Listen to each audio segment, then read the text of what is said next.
Hey tankers, and welcome back to World of Tanks with PR154, where we are following Helohel of, at the time at least, the Big Daddy clan, since it moved on to 1AR, and he's in the Tier 6 Russian medium tank A-43. Now Helohel has a job to do here today, specifically medium tank 10 for Obj.260. Primary condition is to cause damage to enemy vehicles by shooting them 8 times in the course of the battle, with the honors condition being to destroy 4 enemy vehicles. Now he's picked quite a sensible tank to attack this mission in.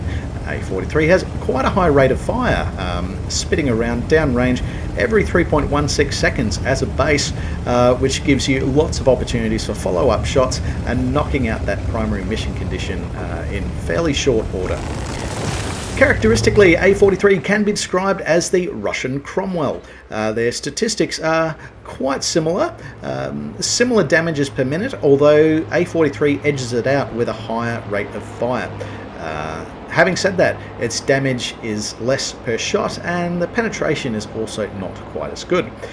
The gun handling characteristics also differ slightly, A-43 having a shorter aim time and lower dynamic dispersion, i.e. the dispersion that is attracted on the move or when you turn the tank or turn the turret.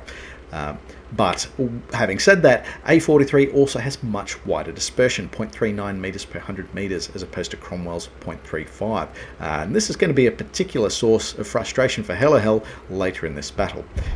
Cromwell happens to be the more agile of the two tanks, with 64 kilometers per hour forward speed compared to A-43's 55.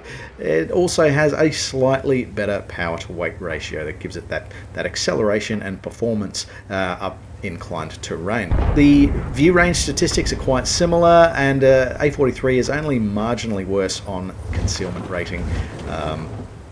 Otherwise, the two vehicles are functionally quite similar on the battlefield, and just the most variation being there in the gun handling. So, at the end of the day, I guess we're on Prokhorovka, and so they are going to be leaning somewhat on the scouting abilities of A-43 here. For now, Helohel has elected to take up a position in the mid, and from here this will allow Helohel to resist enemy pushes that are coming through the 1-2 line, or alternatively he can move a couple of grid squares over and start putting fire into the lee side of the hill if the enemy decides to start pushing up the hill. Now, we haven't really seen the full commitment of the enemy team yet, although having their light tank tested the hill initially, well, that could be indicative of that's where the attack's going to come from. So Helohel relocates to get some of these enemy vehicles into draw range. The terrain blocking those opportunities for now. Helohel's counterpart on the enemy team, that other A-43, is now starting to make their advancement down the 2 line, but Helohel's starting to see opportunities on the hill. Maybe not. A-43 really getting into it. They've W-keyed their way all the way in. Helohel has a swing and a miss against them, but it's ultimately the Jackson that sends them back to the garage. A bit of a suicidal charge there by the enemy A-43. In the meantime, the enemy Jackson has knocked out the friendly OI, which is positioned on the hill on the 0 line. The KV-2 getting its gun into the fight, putting a nice meaty hit into VK-3002M, but unfortunately has exposed itself, has taken an absolute beating in the meantime, and ultimately being sent back to the garage by the enemy Tiger 131. Super Chaffee revealing itself again. It is playing the mid. So what Helohel wants to do is to try to maintain the pressure on that Super Chaffee so that it doesn't push any further forward and start lighting up Helohel's teammates that are on the 1-2 line. Admittedly, while everyone's playing to really good positions generally, like they're occupying all the right spots, they're preparing their 1-2 line camp, they're playing all the right positions on the 9-0 line on the hill, and they've got some contest in at F6. The F6 contest, very important.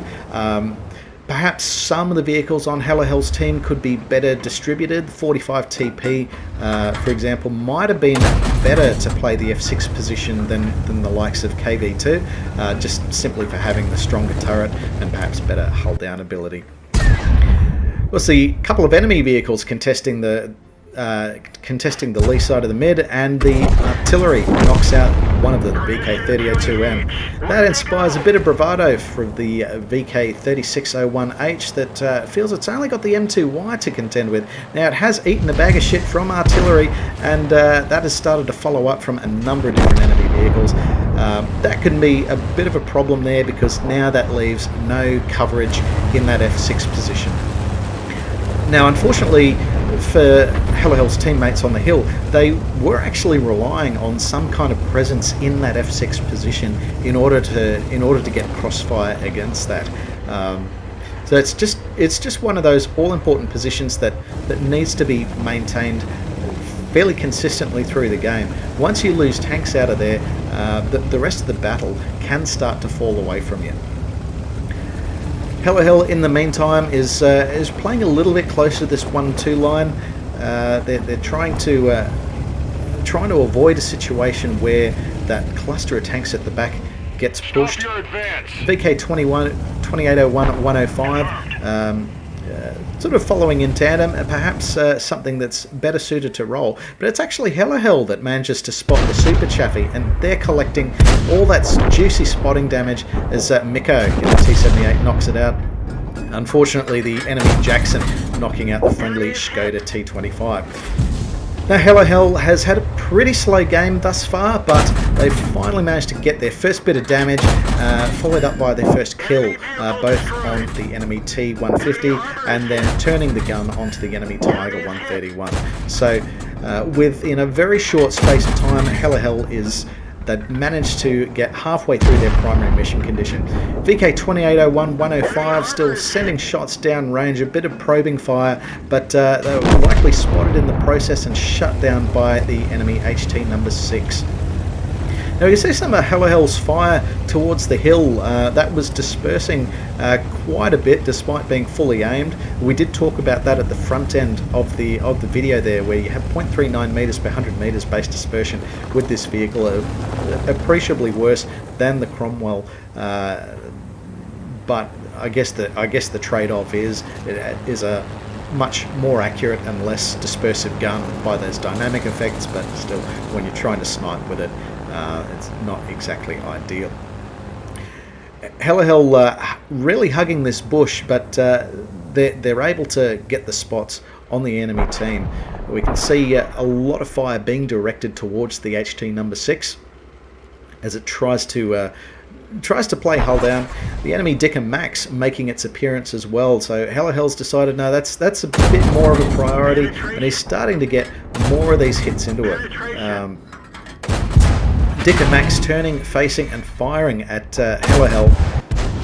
T-150 also coming up even closer than Dick and Max, pushing in, lighting up quite a few of Helohel's team. They lose the 45 TP as well as the Jackson, both just taking an absolute pounding there.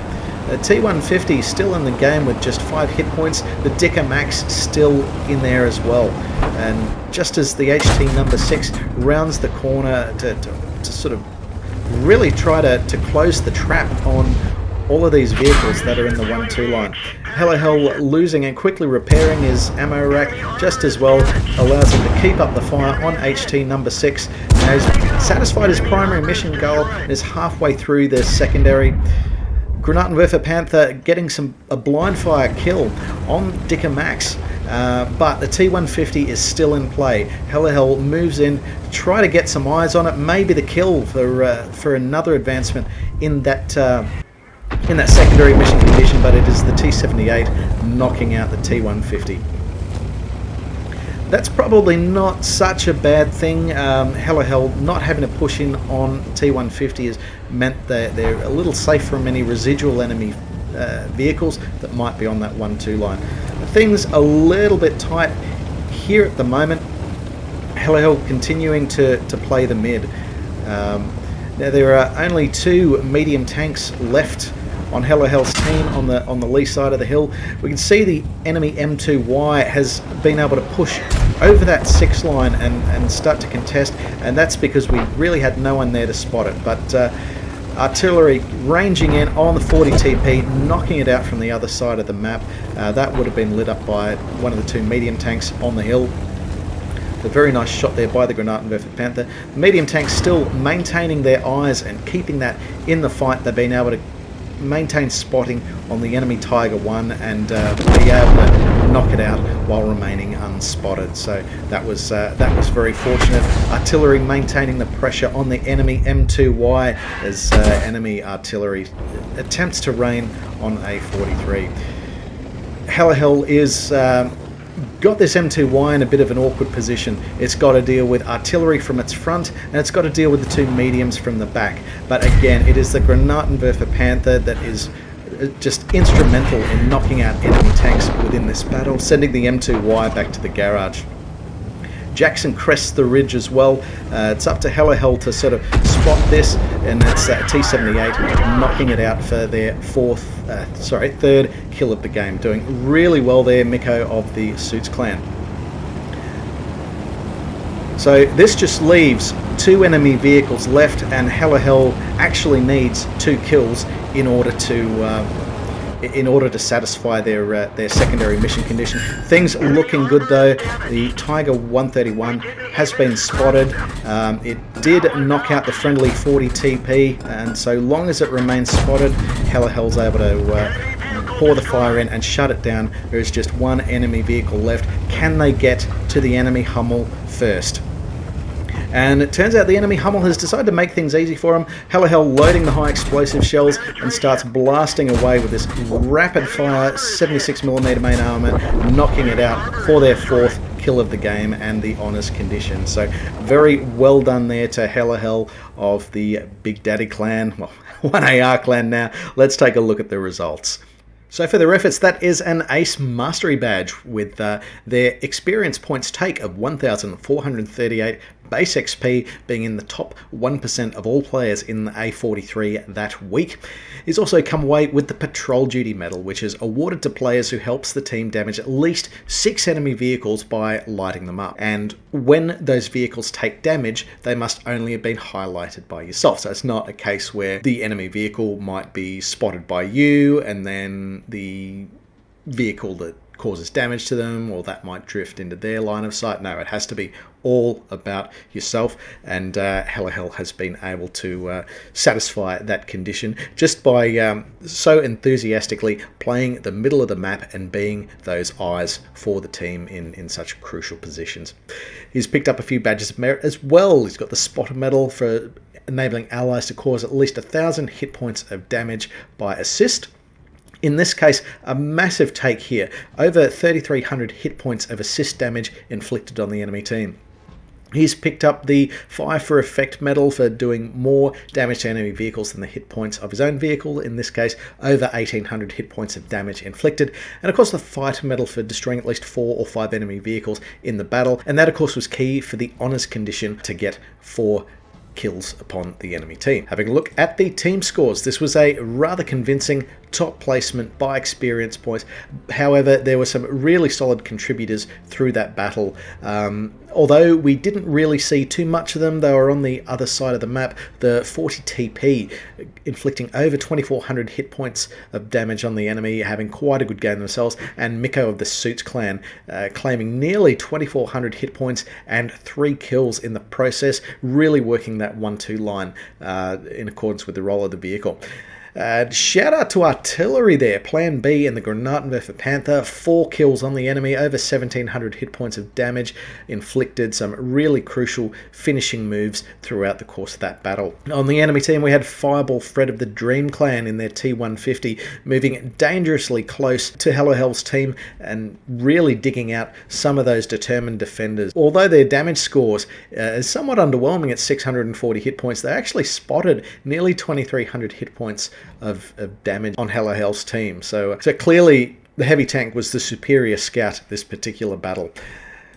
Arctic Dragon Saber in the M2Y also having a very good game, causing a lot of damage there, nearly 1,800 hit points of damage, but between them not quite carrying hard enough today.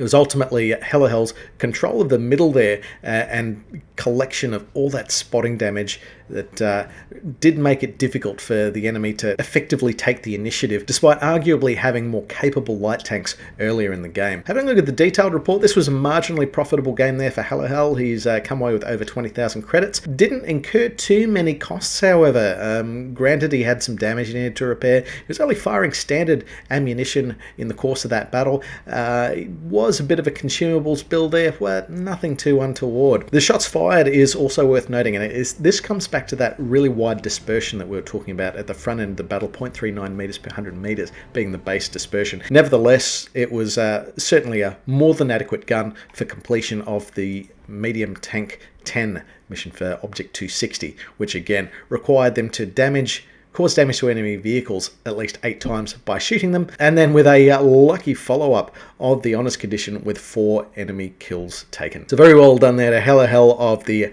Big Daddy clan, well, at least at the time. So thanks very much for tuning in once again. I hope you're enjoying this new battle replay format. I'm certainly enjoying covering a lot more of a fight and having the tools to do so. In the meantime, happy tanking and take care out there.